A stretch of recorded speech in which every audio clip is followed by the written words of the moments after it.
Howdy, friends. Welcome to Brain Drain Unlimited Foundation. I'm so used to saying inside Russia. It's a little different today. Welcome.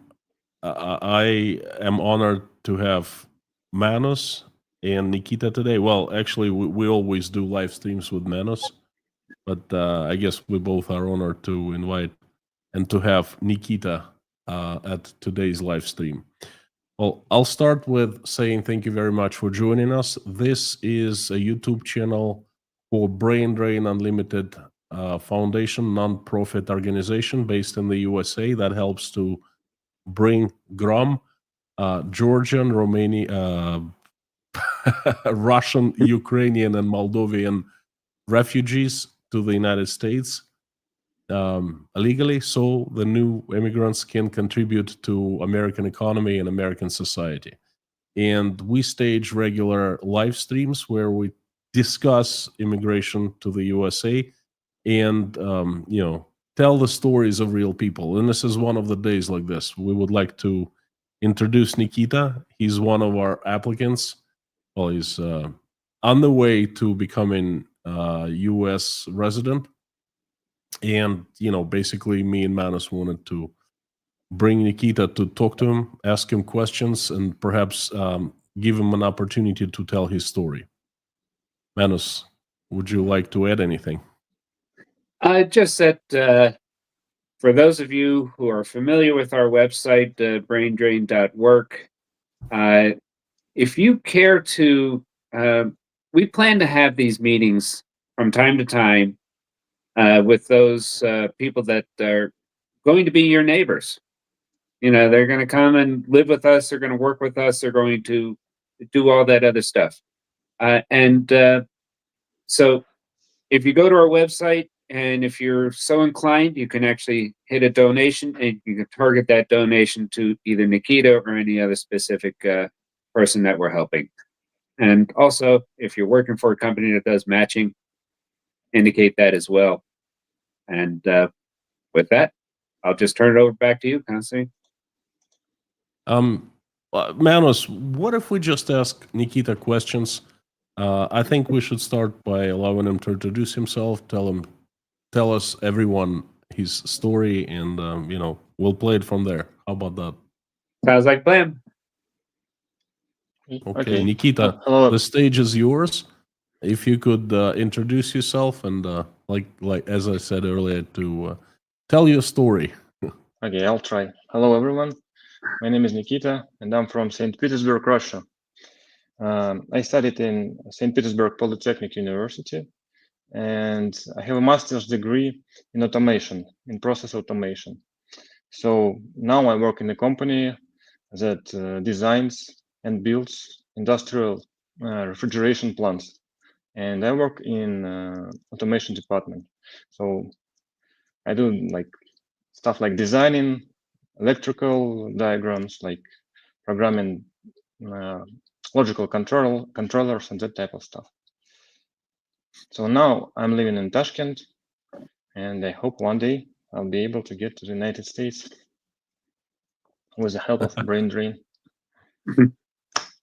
When did you move to Tashkent?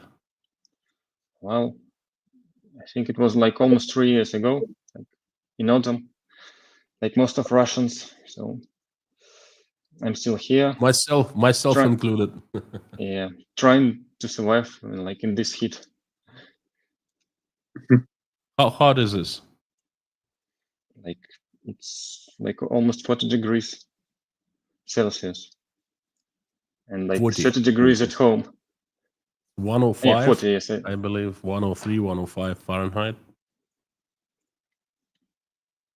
Well, okay.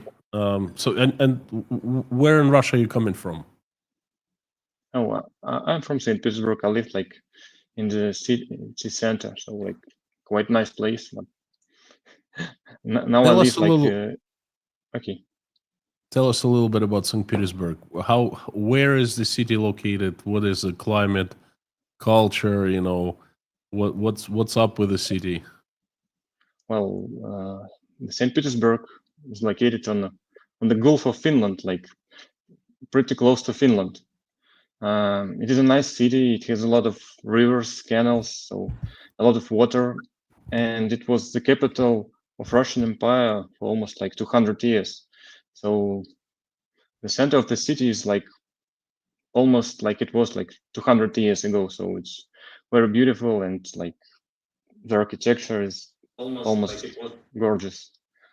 Unfortunately, like nowadays they build like these new districts in the outskirts of the city, like which are, in my opinion, terrible. But otherwise, the city is quite good and interesting. Like before the war, I would say like millions of tourists visited St. Petersburg, especially in summer, because like we have white nights. Like when like, even at night, it isn't like dark. Like it's darker than during the day, but you can see everything. Like, and people just take boats and travel across the city using boats. Like it's a beautiful sightseeing tour. So one day I recommend everyone to do it like after the war. Nikita is a patriot of his city. I know Nikita quite well. We've been members of a Tashkent Breakfast Club for almost 3 years now. And Nikita, you are a true patriot of St. Petersburg. You love the city, and every time you talk about it, it shows. You talk with so much love. And so from the northern city or near Helsinki, and it's not hot at all. I've been to St. Petersburg quite a few times. I had a office, HQ of my company, registered there. It's compared to Tashkent, it's cold because it's in 20s in the summertime, and it's 70s in Fahrenheit, and then now it's such a drastic change to move into this arid, hot climate. It's a scorcher. It's like living in Arizona, basically.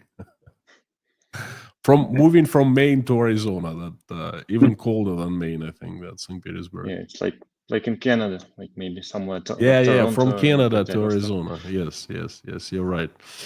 So you went to school, to university in St. Petersburg, and then you graduated. You become an engineer, and then you got an advanced degree, Yeah, I have a master's degree. and you doing engineering design of automation systems for power plants, substations, and so forth.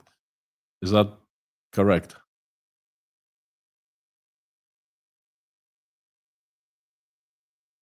Nikita, I can't hear you. Yep, there you go. You were muted for a second. No, I had like some issues with like my earphones. Sometimes it happens; they just disconnect. So I know. Could you please repeat?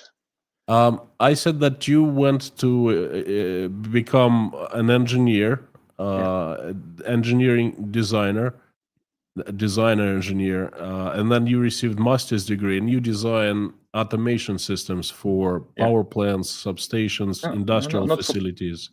industrial facilities, like, but mainly like my company's like field of work is industrial refrigeration. So it's mainly like food plants and that type of stuff, like where you need some, for example, when you need like to freeze something or to store some food, like in the cold areas. Mm-hmm. And I specifically work in the automation department, so we do like all the automation for these systems. So I'm trying to visualize like what you actually do. If someone wants to build a brand new food processing plant, they hire you and you design automation systems inside that plant, how they, what they should be, where they're located, how they're interconnected with each other. Like And then the blueprints, control panels, like even like cable trays and that type of stuff, like, and also we do programming. So. And then you make blueprints, and then the blueprints go to a construction company, and they construct everything according to how you designed it, right? Yeah.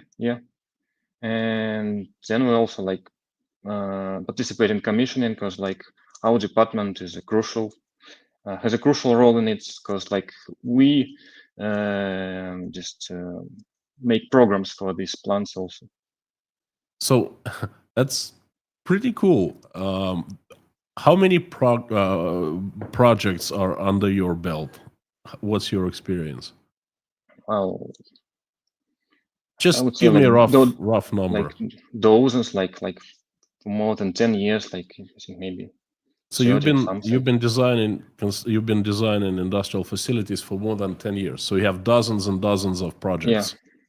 How about Not what was the largest project?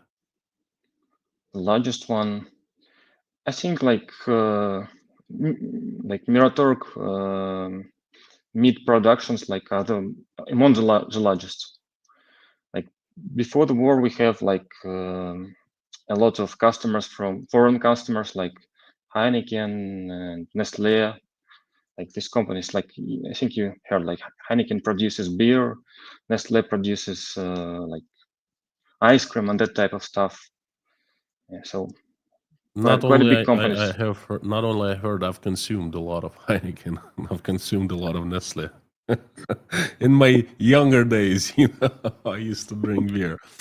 Okay, so I don't know, in square meters, square feet, how large were the facilities?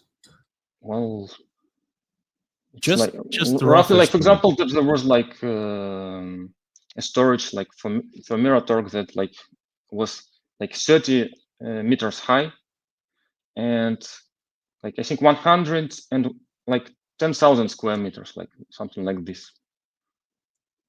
1,000 square meters. So it's 10. That's 10,000, not 10,000. oh, That's not big. 10,000 square meters. 10,000 and 30 meters high. So 300 feet tall and over 100,000 square feet in area. Yeah. I've heard that you also worked on Pulkovo, St. Petersburg Airport. Yeah, that's true. Like after graduating, I worked like we made a SCADA system to control engineering systems. Like it was like a crucial safety system which controlled whether everything is okay, and if something went wrong, like a fire and that type of stuff, it automatically send information to our like firefighters and that type of stuff. So you designed that for St. Petersburg only airport, Pulkovo, right? Yeah. And my role was like I was like a software engineer at that time. So like I designed SCADA like interface and also like internal like programming of this SCADA system. So, and it's still, your system is still in place in Pulkovo Airport, right? As far as I know, yes. Maybe like it was like somehow I don't know. Maybe they made some changes to it, but like it's still there. Yes. I think it was like more than 10 years ago, so I believe they made some changes. Pretty amazing. Pretty amazing.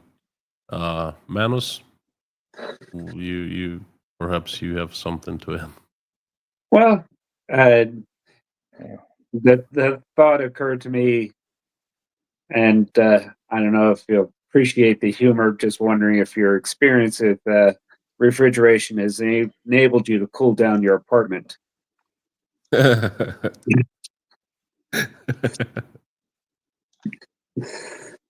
I'm not sure Nikita understood what I said. So, okay, let's move on.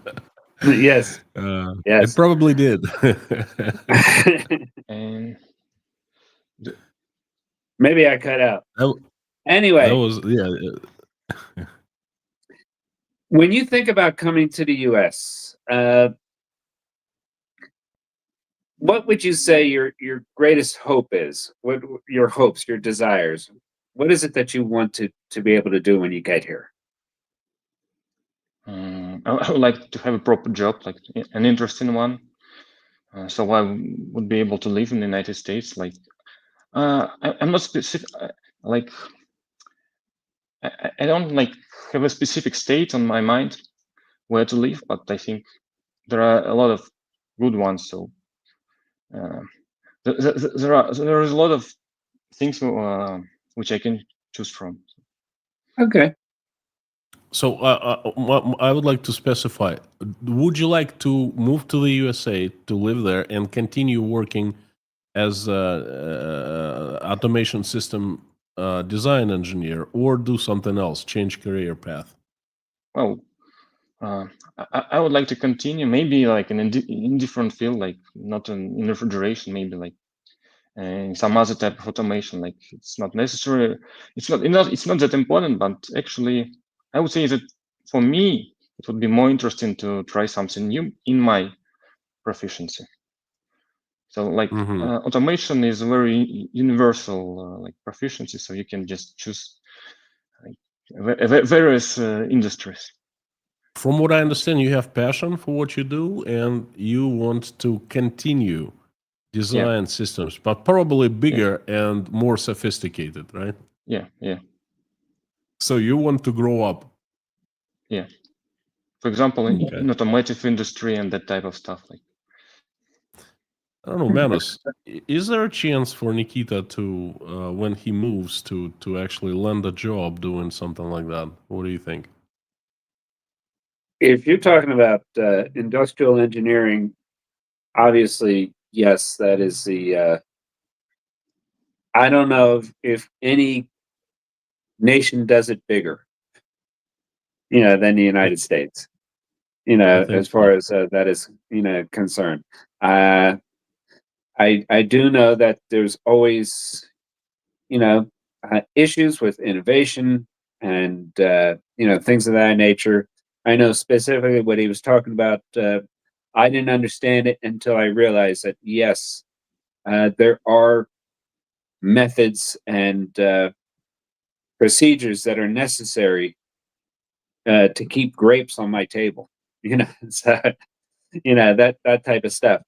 So that's, to me, that's important. And I benefit from the end product of these things being processed either in California or Texas and then shipped here in Pennsylvania, New York, New Jersey, and the same thing.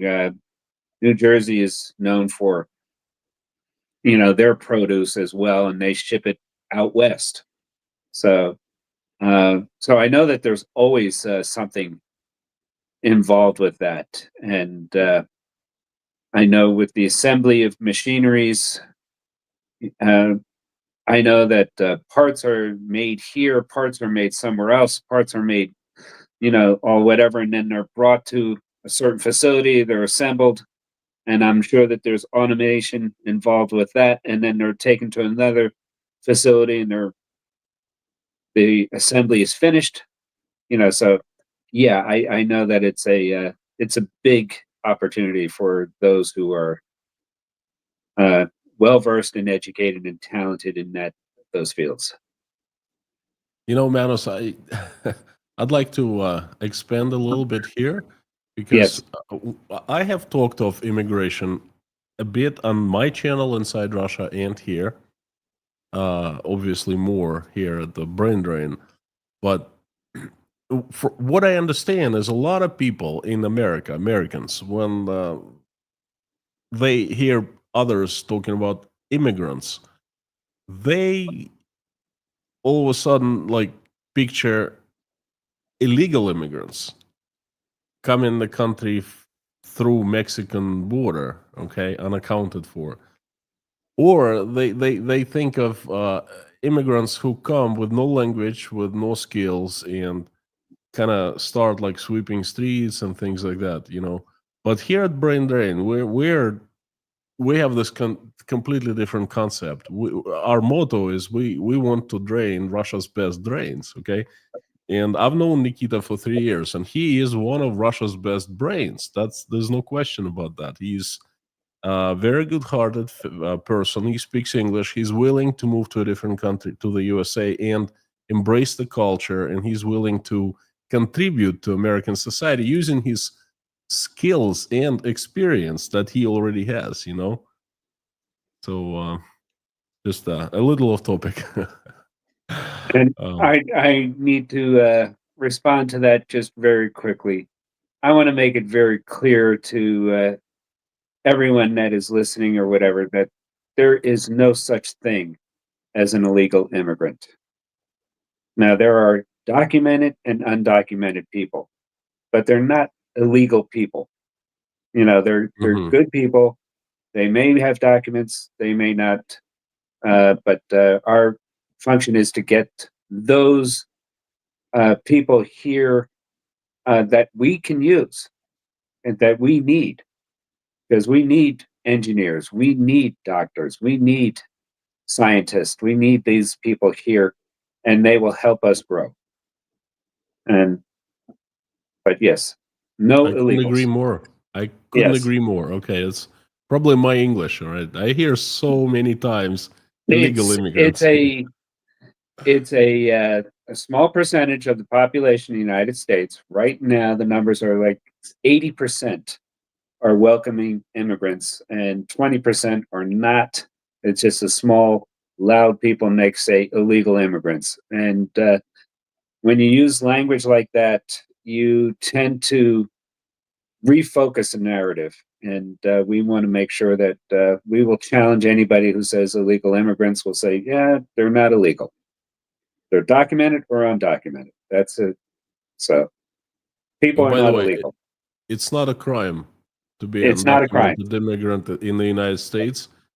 Anyone who is undocumented faces deportation, removal from the United States, but Yes. doesn't face being locked up for the. I personally I'm against people coming to the United States without documents, without in improper way. Okay, I am Yes.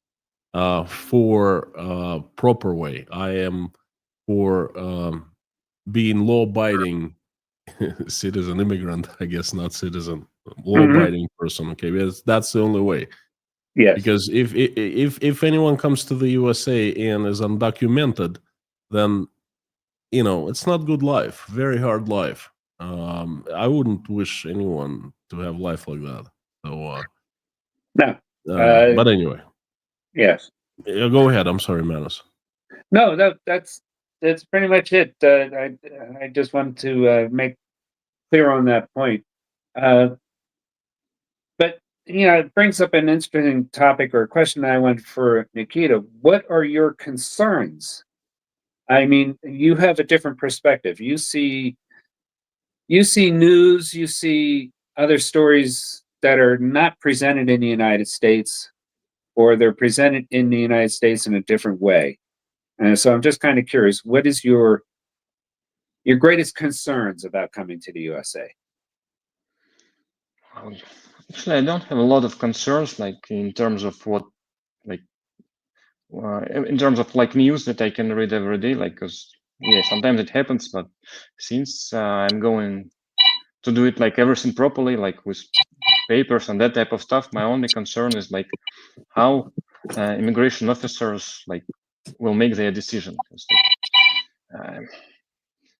It's like a human factor, and we can't know like even when they read like a lot of papers and that type of stuff, he can just deny and that type of stuff like that. That is what I'm afraid of. I'd like to clarify something, Nikita. Let's say, forget about the papers. You are doing the papers now. You're preparing the documents. Let's say you submit all the papers and you are approved. You go to consulate. They give you an entry visa, and you're all set. So you arrive onto a shore of the United States. You get off the plane. You go, "Whoo, here I am." And then, what would be your concerns, if any, after that? Well, actually, I would say that I don't have any like concerns like because like once I did a step into like nowhere, so I didn't know anything about modern Uzbekistan, for example, like so and like I think I know more about the US than I knew about the Uzbekistan those days. So like maybe the only concern is like how fast I would be able to find a job, like because it's just crucial for living. Like that's 90 days to 180 days. Yeah, I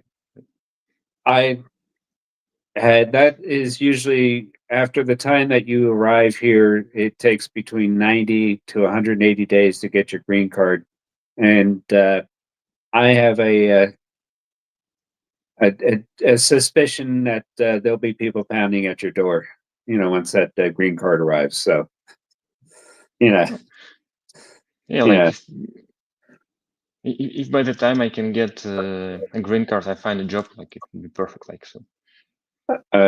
Yeah, something tells me the job is going to come find you. So don't worry about that. That, it's That'd be good. yeah. So like, and everything else, like I'll figure out like when I come to United States. Okay. I have a question. How do you imagine the USA? Actually, there are two questions. Why did you choose the country?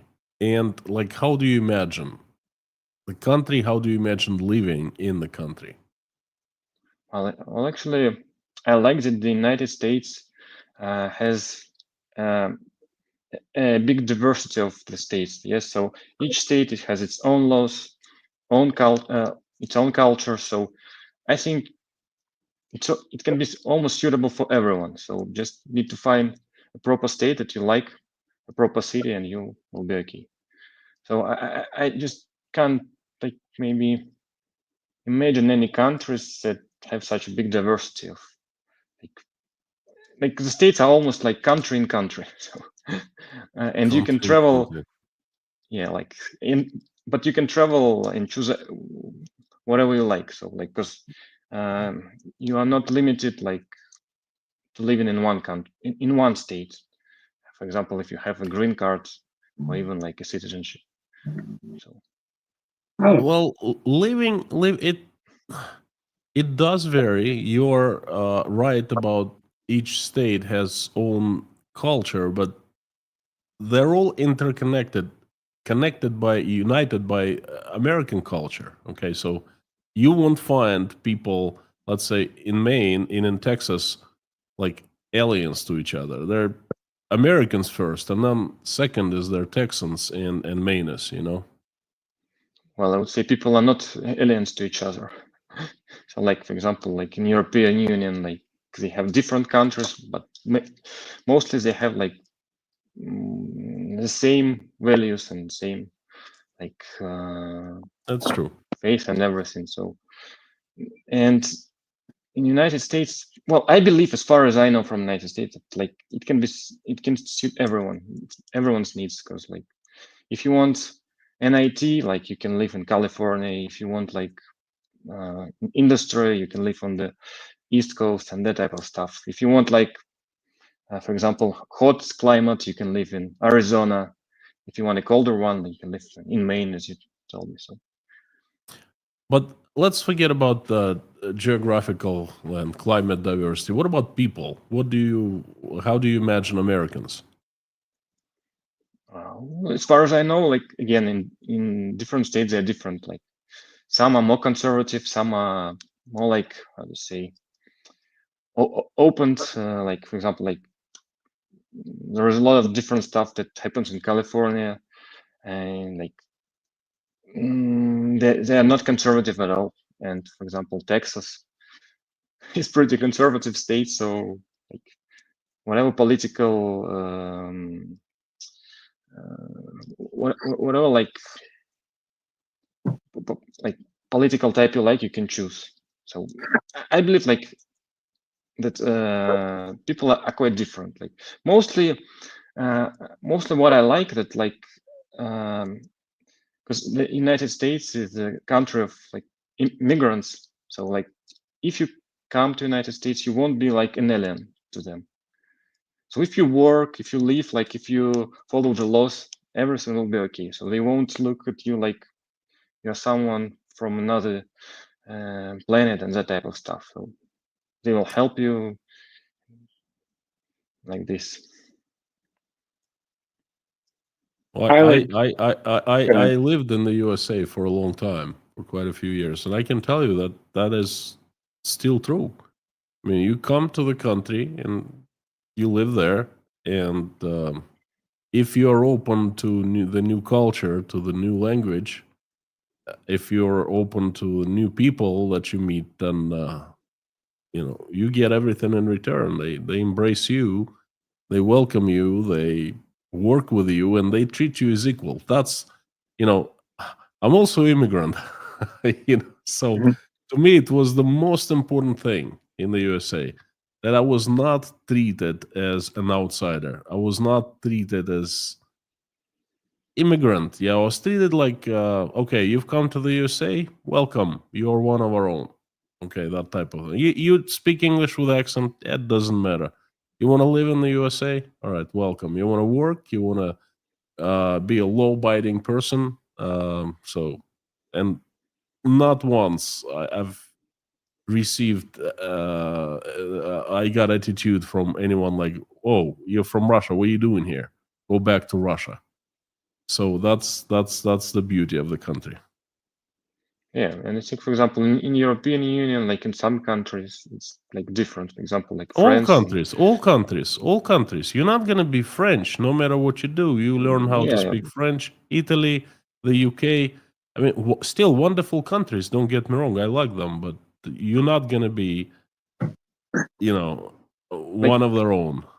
like because like United States, the country itself was built by immigrants like from everywhere. That's why like this like in their spirit. I think I brought up to Constantine in a previous. We are built on the rejects from Europe. Yeah. All right. Say it again, I missed it. We were built on the rejects of Europe. Rejects. Yes. The traditional was, there's always certain parts of society that the country just didn't know what to do with in their own society, whether they were impoverished or uneducated or whatever. So yes, they sent them to the United States. And in those particular societies, those people had no way to move up. My own family, if you want to call it that, on the Scottish side, Maclean, there's a nice castle. There's a castle, there's a lord who, whatever, and he's a distant relative of me, but I came from the poor side of the family. I came from the people that were banished to, what is that? Not Edinburgh, the other place, Glasgow. That's where, because there wasn't enough. There wasn't enough wealth or land to share with everybody. So part of the family had to go out and make it on their own. And they eventually came over here and they did well. So, yeah. And now they're people in Scotland are begging us for money to rebuild their castle. That's funny. Yeah. Yeah. Okay. But I think, in a way, what Nikita is referring to is the experience that you will find, because even people in the United States migrate. They move to different places, they move to different whatever, and they always find people that are welcoming, that are friendly. But there's also a very small element in the United States, but I think it's bigger in Europe, where certain people never leave their neighborhood for generations. And it's just, and as I said, I think that phenomenon is maybe larger in Europe and Asia than it is in the United States, because I think the overwhelming majority, we start off here in Pennsylvania, we move to California. Everybody moves to California. Then when everybody gets to California, they say everybody's here, so they move back or they move away from California. It's Texas, Arizona, Florida. It's one of those things where you see the migration that comes in and then it flows out. And yeah, it's just different. And I think you'll find it a lot more welcoming than what you anticipated. Nikita proves one point, that almost all people who I have spoken about the USA have. There are different things that attract them to America. Mhm. Money is certainly, a big deal, a great attractant. Opportunities, also great attractant. Equal opportunities for everyone. But I think the biggest one, like everyone mentions people and attitude towards immigrants. I think this is number one. Yes. This is why people come to the USA. And then to me, it definitely was the deal breaker. I fell in love in the country because they treated me as if I was one of them right from very first minute, literally. I arrived to the USA in August of 96, and I, got out of the JFK building. I don't remember, one of the terminals. And I was just standing there and with my eyes this big, and looking around. It was first time I saw America, and I saw tons of cars and commotion, lots of people arriving, and I was like from all over the world. And I was like, wow. And then right next to me, there was a guy, a middle-aged guy, and he looked at me and said, well, we don't look like you from here, from around here. I said, no, I just came from Russia. And I could barely speak English. And he got really interested. He said, oh, really? What are you going to do in the USA? And I told him I was an exchange student. And he said, well, he started asking me questions, and I could barely understand. Well, I did understand something, but and then I asked him, what do you do? And he said, I'm plastic surgeon. I fix people's faces. And I said, oh, is it a good job? And he goes, I do well. I like it, And then he said, welcome to the USA. And he made me feel that I belonged. I was just literally 5 minutes into standing on American soil. 5 minutes. I was as alien as it gets. I could barely speak English. I was wearing Russian clothing that you could spot from a while away, I had haircut that was crazy, and I don't know, you could see that I was not from around New York, not from around there, but that guy made me feel he didn't say much. It's the way he spoke to me. It's the kind of questions he was asking, he was answering. He was genuinely interested. He made me feel that way. And that was totally brand new feeling. It was absolutely intoxicating. Okay, so that's what I absolutely love about America. Manos, please tell me it's still the case. Oh, it's still the case. It's still the case. All this nonsense that you see about the politics is just that. It's nonsense. Delve deep into the numbers, and you realize that these things are discussed about by less than 20% of the population. It's Okay. Most of the time they're more interested is are you comfortable? Do you have a good place to stay? How's the food here? That's what the conversations settle in on. They don't care whether or not you believe women should be playing men's sports or men should be playing women's sports. Nobody cares about that nonsense. And it's well overblown in the press. That's why I was asking, because sometimes I know that some people, when they read these things and whatnot, it just paints a picture that is just not accurate. So, Okay. I have another question for Nikita, and then I suggest I'll look through the questions from the viewers. There we have 19 viewers right now. That's pretty awesome.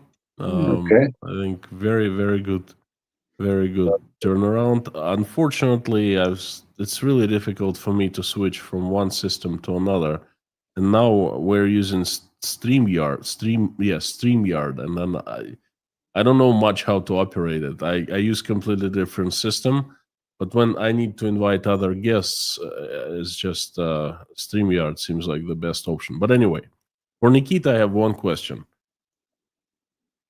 You addressed your fears in the USA, but what hopes do you have for America? Well, you moving and living in America. Well, actually, I hope to settle down one day, like to have a good job, to have a family, and just to live. Happily ever after, huh? Yeah, like this. Are we the good advertising thing, for a single woman for you, or no? are there among 19 viewers? Like, yeah, the chances are now the engineer speaking. Okay, I see. Okay. So, I mean, what is good, also good about America is that you can live and no one will just make any obstacles to you. Like it always happens in Russia. Oh, I hear a Russian speaking. That's for sure. That's for sure. That's a good part. Yeah, I know. America is very different from Russia in that way. People govern themselves, and in Russia, your life is governed by the state, and the state thinks, well, is sure that it knows better what's good for you, but it cares what's good for the state. Okay, and you are just a derivative of the state. In the United States, kind of quite like vice versa. Okay. Yeah. So I would refer you to the story of Lee Iacocca. He was blocked at Ford. I don't know if you know who he was. I know very much so. It was an icon of my generation, Lee Iacocca, Chrysler CEO, and he wrote a book, very, very famous book. I forgot. Yeah. But I used to study it when I was studying both in Russia and in America. Very similar to what you have in the old countries, if you want to call it that, is, that concept of nepotism. Whereas if you had a connection to the boss, whether it was through family or usually through family, you got the favored positions in the company. And Lee Iacocca started off at Ford, and he could not go any further with Ford. And then he went to Chrysler. And, with Chrysler, he pretty much took over and became an icon, as Constantine said. In the United States, you have that path, whereas if you're blocked by somebody doing something silly, by promoting their cousin or their whatever instead of you can always go somewhere else. And you can continue on your path and get there. Because if one company or outfit doesn't see your merit, another one will. And so there's always that. Mm-hmm. Nikita, what state will you move to when you actually move to the USA? Well, I think my first one will be California, because my godmother lives there, so I'll start from California, and then I'll figure out it depends on the job, and I think that I should do some research, and also I will figure out in place, so when I come, which state I prefer more. So I think I need to try at least several of them. Another concept that does not exist in Russia is a man makes himself up, not up. Self-made men. There you go. That's how it's called. Self-made men. In Russia, you cannot succeed, move to the highest level, like Manu said, nepotism, blood, the system of blood. You've got to be connected. You've got to belong to a society, a clan, a family. You have to have friends, connections. and that system is coming from the USSR. And then in the United States, it's totally possible. Not only is possible, it's celebrated when a man or a woman make themselves and become successful, reach, I don't know, famous, some famous, not an object, but anyway, when that happens, then it's celebrated by the society, and it doesn't exist. This doesn't exist in Russia. I tell you, not too many Russians would understand what I'm talking about right now, because it just doesn't happen. Yep. All right. Like Okay. you can Alright. make like a large company in Russia because like someone will be interested in this company Exactly. to take it from Because you. Like it's you against not just someone, a competitor, but it's you against either the state or a group of people who have connections in courts, in the KGB, you know, in the police, and it's always you against a large entity. Okay, so in order to survive, in order to succeed, you need to be a part of such entity. They would move you up, they would support you, they would defend you, but then in return, you'd have to do the same. You'd have to contribute to the entity, to others. That's how Russia works. But I see quite a few interesting questions. Perhaps we could address those. And Manos, Yes. perhaps after that we can update everyone on the changes in the U.S. immigration in the last couple of weeks. First of all, thank you, the viewers. Thank you for coming. Thank you for giving us a chance today. It's fantastic to see the usual suspects: Larry Barth from Canada, Sam the Legend K, Sam Nonya. Good to see you. All right, so I suggest we jump to questions. Now let me pin the questions.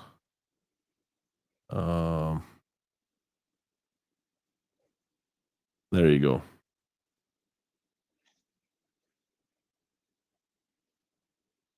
Are you wanting to move to the USA?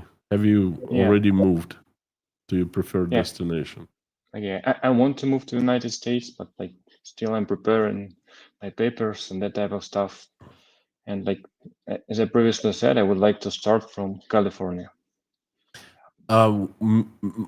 Manos and myself, we came up with this idea of brain drain to help people just like Nikita to actually find a new home in the USA in a legal, transparent way that is liked by the US government and is welcomed by American people. Okay, so Nikita is an applicant, that's what we call, and we're helping him to prepare the documents by providing finding him an attorney in the United States. We ourselves do not provide any legal help because we can't, but we can identify and make connections to the attorneys that are operating in the United States, and will definitely help when Nikita moves to the USA. We're building on creating a network of people in different states who can actually,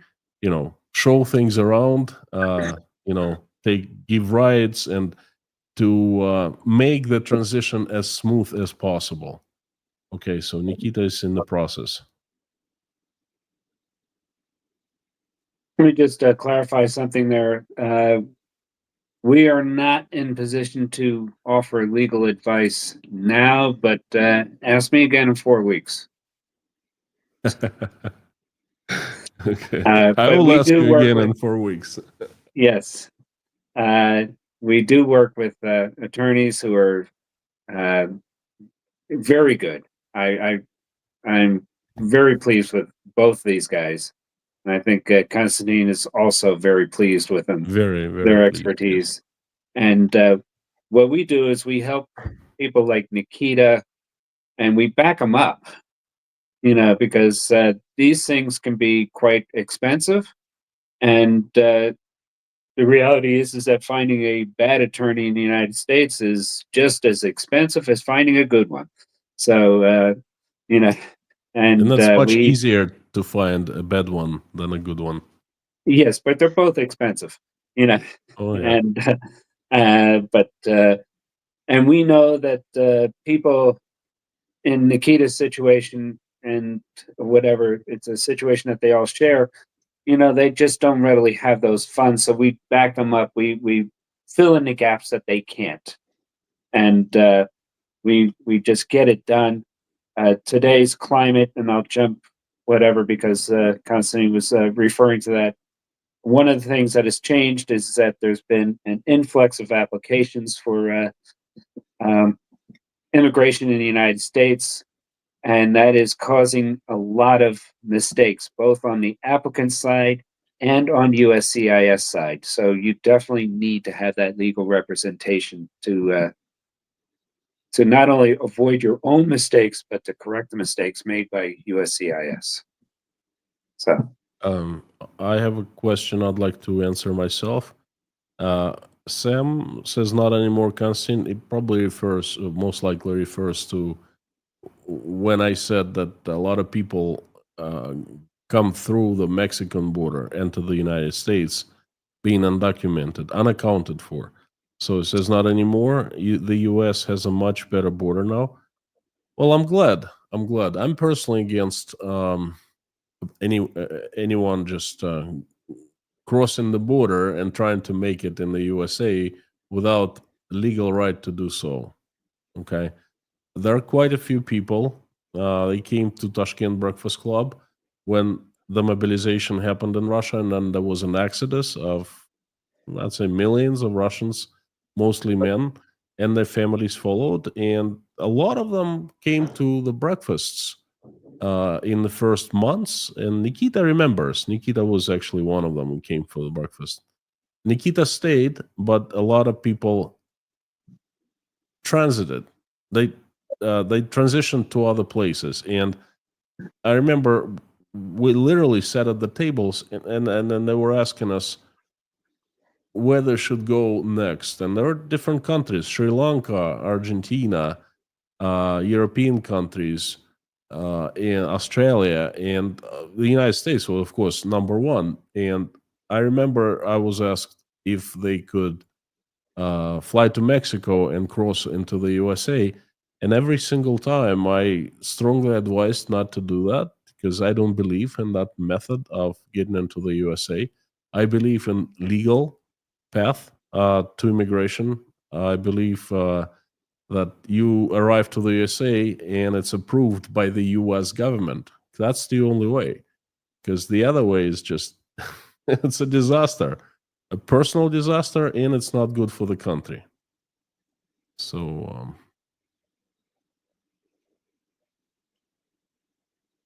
Sam K, thank you so much for asking everyone to smash the like button. If you haven't done so, please do it. That will help our channel to be viewed by many more people. Sam says I'd welcome Nikita for sure. Thank you very much. Thank you.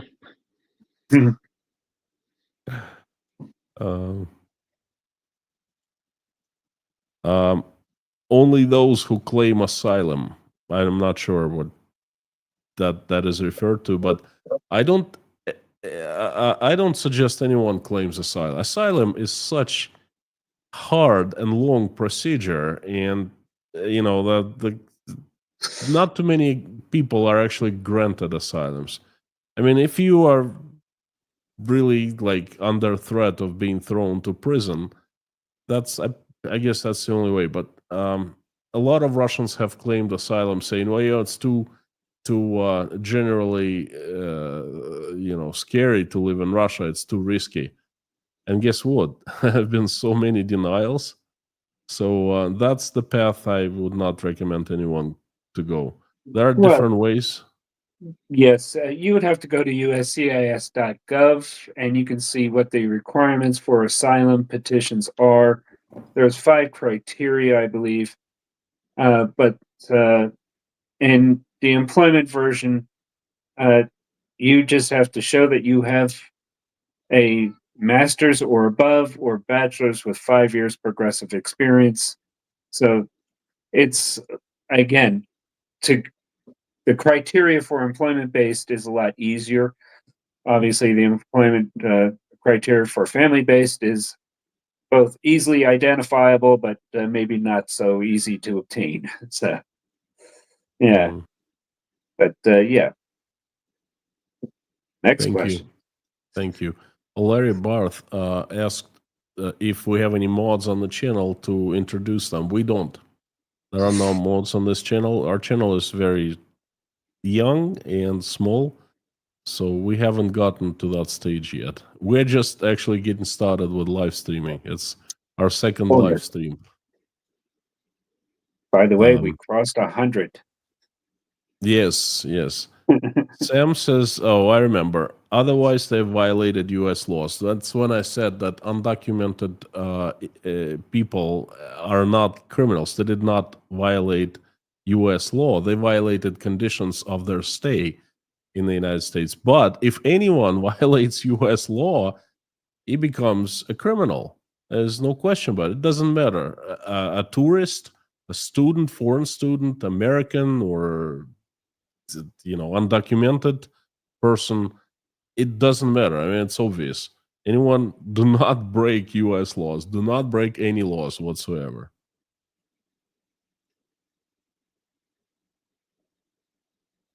There are wonderful non-government organizations that help people come to the States. Well, we're one of them.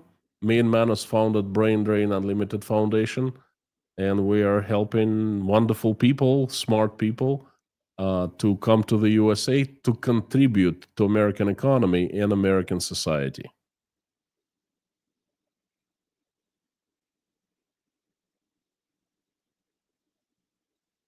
Manos, that's the question to you.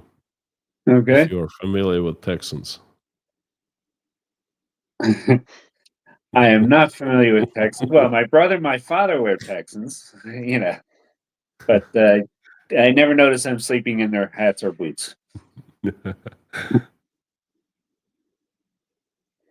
Okay.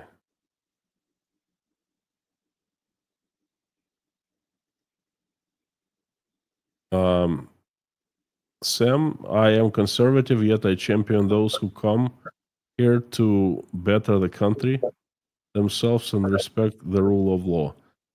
Thank you so much. We're in the same boat. Okay. That's the only way to respect the country, to respect its culture, its history, its laws, its language. And definitely respect the laws. I would further say that respecting the laws and encouraging legal participation and whatever you want to call it, immigration or whatever when necessary. That's not necessarily a conservative, and it doesn't oppose any conservative notions. In fact, if anything, conservatives have always wanted more immigration. And I think since the Bush administration, they've been looking to redo it, because when it was redone under the Clinton administration, there were some mistakes that were made, and we're still suffering from that. So, it's not a conservative or liberal issue. Thank you. And there's one for Nikita. Okay, good day. Well, actually, I'm participating in Express Entry now. So I had my account and my profile there, but unfortunately I have like 450. My score is like 450, and they take people like with 550. Like, I don't know how they get like this score. Okay. Yeah. All right. Thank you. Konstantin, did you leave America because they run out of English breakfast tea? Well, I did not drink English breakfast tea when I lived in America. For one simple reason, I drank coffee instead.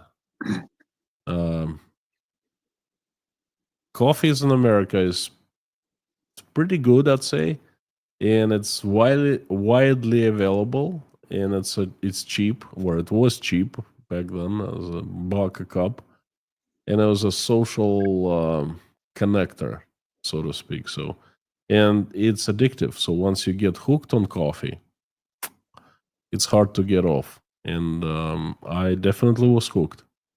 So, but not any longer.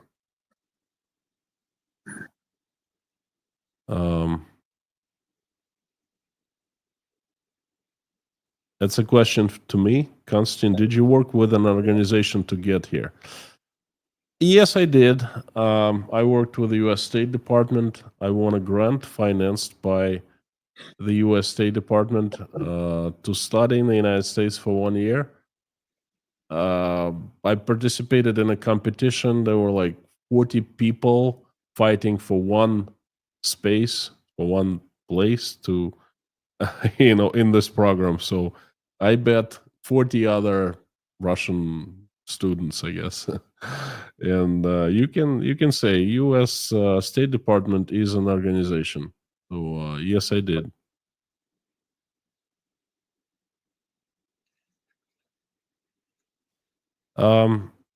Konstantin, you probably won't receive the same welcoming attitude these days. You know what? Perhaps I will, perhaps I won't, but I would like to check it out myself to be able to say from, my own experience. This is how it was before, and this is how it's now. We'll see. I really would like to do that. I know that there are many people here in the United States that are eagerly waiting for you to get here. So, and now they're waiting Yeah. eagerly for Nikita to get here. So, Yes, yes.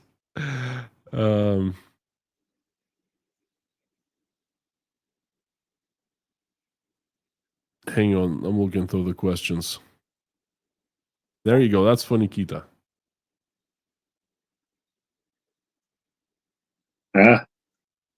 Illinois, Maybe I'll try Illinois. it. Thank Chicago, Not bad. Not bad. Yeah. Illinois. Lots of the snow Windy in the City. winter. Yeah. If you like snow, definitely Yeah. the place. I'm okay with snow. I think Chicago, right there on Lake Michigan, getting piled with snow and all the wind and all that other stuff, you'll be right at home coming from St. Petersburg. So, Yeah. yeah, And the lake is huge and beautiful. I saw like pictures. yes. I think I would love it. Pretty cool. Sam the Legend K has pretty sick sense of humor. It's very funny. And then there are numerous comments like that on Inside Russia, and I guess here too. Wild birds, Yes. illegal immigrants. I guess they are. Undocumented birds. Undocumented birds, yes. Yeah. If they stay in zoo, Yes. American zoo. But you might say that they just in a long transit because they come and go. Hmm.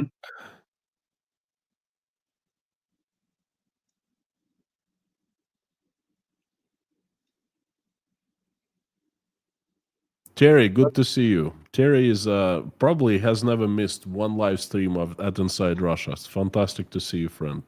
There'll be a usual live stream at the big channel today, so please come back.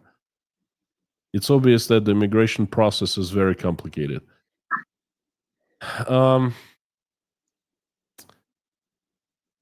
It's not that complicated. I'd say it's fairly straightforward, but the implementation of this process is very complicated. Manos, what do you think? Manos is an expert on that. Okay, if you wanna talk about U.S. immigration process, talk to Manos. It's a process that I think that was developed in the 17th century, where people were writing with quills instead of pens and computers, and things of that nature. But as he said, it's straightforward, but it requires getting help from others as far as recommendation letters, as far as getting education certificates and transcripts translated and evaluated, to see if they meet American standards and things of that nature. But and it's not necessarily qualified, but it does take time. And I think, Nikita, how long have we been working to get at this point now? It's been over a year, right? Yeah. Yeah. Yeah, like in 3 months, something like this. Yes. Not that you're counting. So,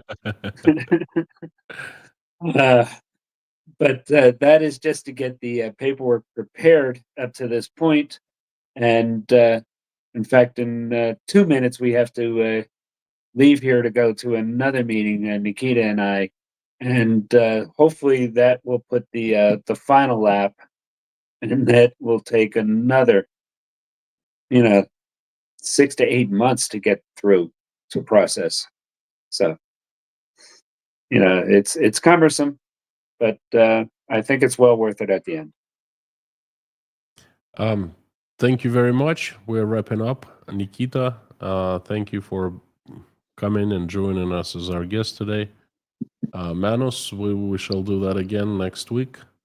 Yes. Friends, if you want to see someone special at our live streams or hear us speaking of a certain topic, let us know in the comments. Please like it if you like this video, like live stream if you liked it, if you found it interesting, useful, educational, perhaps. And we'll see you soon. Thank you. And subscribe. We're racing to get to 110. Yeah, subscribe too. That's right. That's the number, Okay. the magic number, 110. Yes. All right. Okay. Bye-bye. All Thank right. you. Thanks. Have a nice day. Yeah. Goodbye. All right. Bye.